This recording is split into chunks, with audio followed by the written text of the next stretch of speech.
I've been watching and reviewing the Batman animated movies. I found out they're like all on HBO Max and I've never seen any of them. So last week I did Batman Under the Red Hood. Now I'm doing Batman Hush. There was like a lot of good and bad in that movie and I was very torn on my thoughts on it.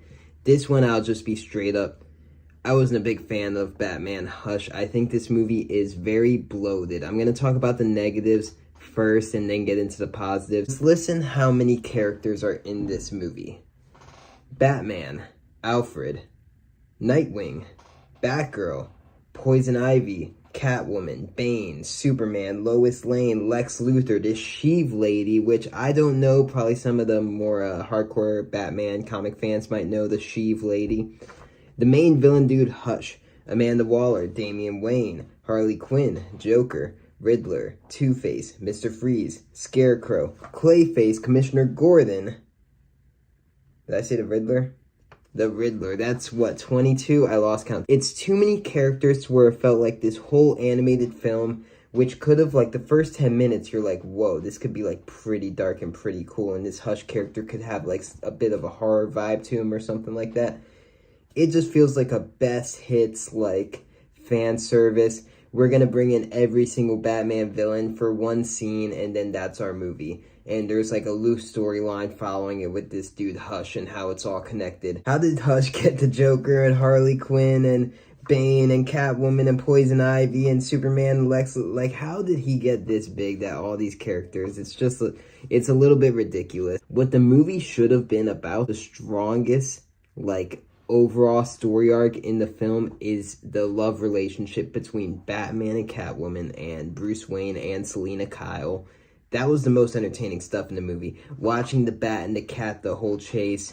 When they do end up hooking up, it's like hilarious how they're like fucking in the Batcave and Batman's leaving a trail of his like whole costume and his cape into that little whatever sauna they were having sex in. He's gonna reveal himself, who Bruce Wayne really is, to Selina. He's got the mask on and he like starts to take it off and then she's like, no, let me. And she's like, Bruce?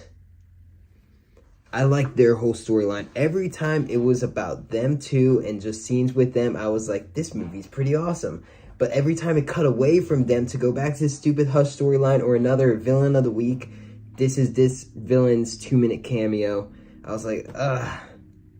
Get back to Batman and Catwoman. That was like that was the good stuff. And also, but the Scarecrow graveyard cameo, because every villain had a cameo in this movie. The Scarecrow graveyard scene, that was pretty awesome. I really liked that one.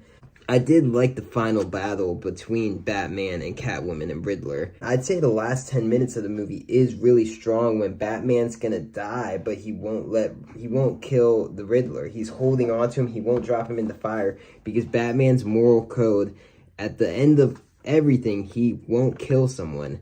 And letting Riddler go would be killing him. So he'd rather die than kill someone. And you see that in that moment, that he won't let go. He goes against his code. And then Catwoman says at the end, you and this code, like, I've changed for you, but you still won't change your stupid fucking code that's gonna get you killed one day for me. And she's like, and it's gonna get you killed one day. And she's like, and if you can't change, I'm out. And Batman's just like, and she's like, well, fuck it. I am out of here. Maybe one day, but not today. See, that's the thing. I guess when I talk about this movie out loud, because I went in being like, I'm not a big fan of this movie, but as I talk about it out loud, the stuff with Batman and Catwoman was so good that it almost makes like that worth the watch. It's just, I felt like the whole story with the Hush villain and everything was so convoluted and wasn't nearly as strong as the romance. Why can't we just have a romance animated movie and not have any villains in it? You know? Just have it about Batman and Catwoman. I guess you can have them fighting crime, so you gotta have villains to that extent, but I think that should have been the movie. Hush had a really awesome poster. The title, everything about it, gave me horror vibes, and I was like, I got to see that, and it wasn't that, but I did like the Batman and Catwoman stuff. I like when Catwoman and Nightwing go on a ride at night and they're like talking about dating the Batman. I swear to God. Swear to me!